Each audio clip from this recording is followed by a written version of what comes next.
Now I wish to introduce to you the term hegemonic masculinity.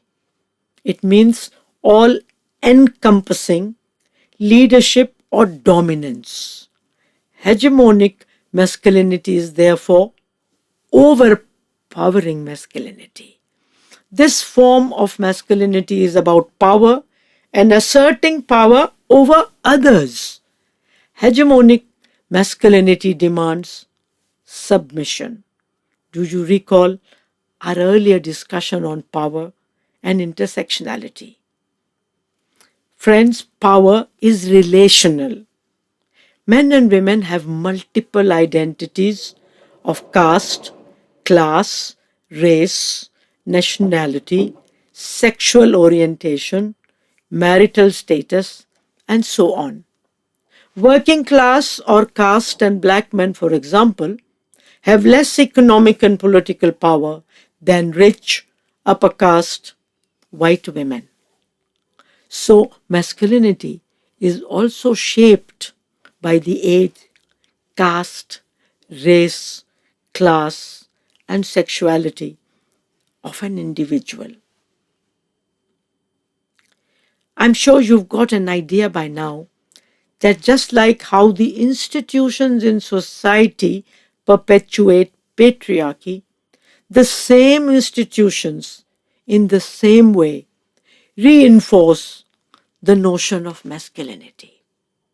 If we take religion, all religions have laws relating to marriage, divorce, inheritance, guardianship, and so on that are patriarchal. It has been difficult to challenge the patriarchal nature of religions because it's mostly men who are in control of religious institutions, ideologies, and interpretation of texts. Logic, reasoning, and human laws are often unable to deal with faith laws because they are beyond reason and beyond any logic. Media too promote aggressive, violent attitudes by valorizing aggressive and macho men. The most violent wrestling bouts are aired on television, and little boys try to imitate wrestlers who ruthlessly hit up or hurt other men for fun.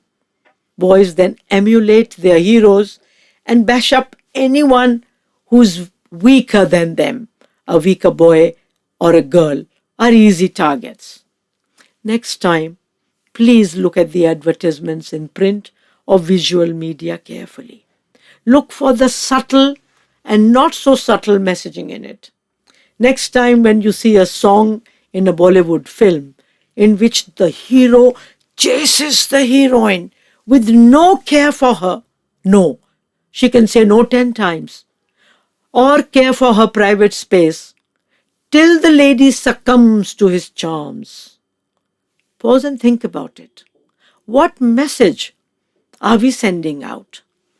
There are other social institutions that construct and promote hegemonic masculinity, like the police and army, and institutions related to violent sports. They valorize and popularize aggressive masculinity. According to R.W. Cornell,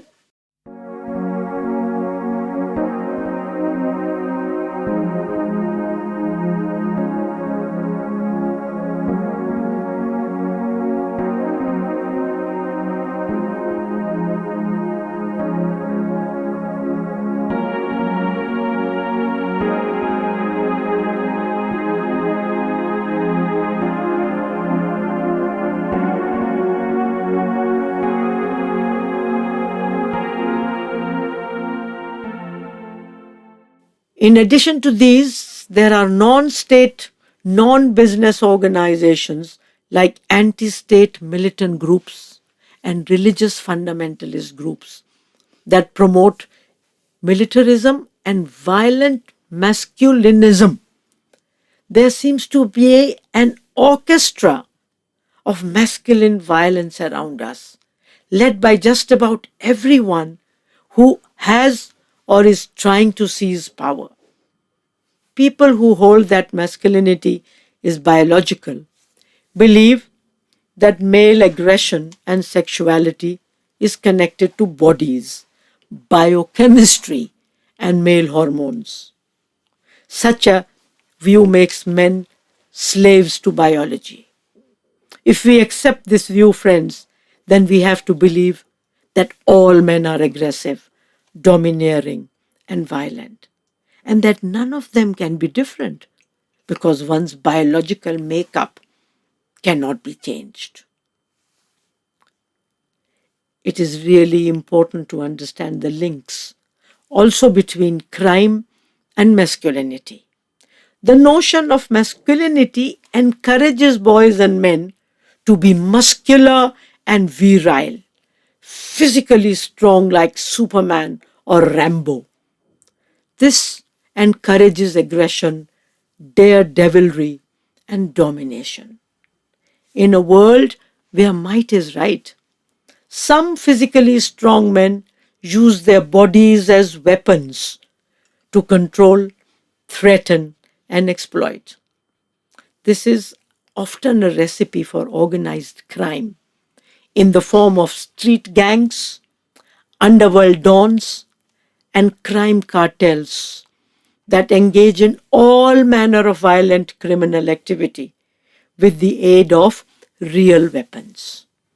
Most urban centers have the underworld mafia involved in petty or big crimes related to extortion, drugs, gun running, sex, land deals, power thefts, etc. Large scale unemployment, alienation, and the failure of the state to provide basic services, welfare, and justice create fertile conditions for men to be drawn into criminal activity. If the law of the land does nothing for them, they take the law in their own hands and hit back at society, which gives them no dignity, no rights, and no future. In many cases, violent masculinity develops in response to state, class, caste, or racial violence. This masculinity, which often explodes in the context of poverty, in ethnic, religious, and racial marginalization or oppression, is sometimes called protest masculinity. Protest masculinity.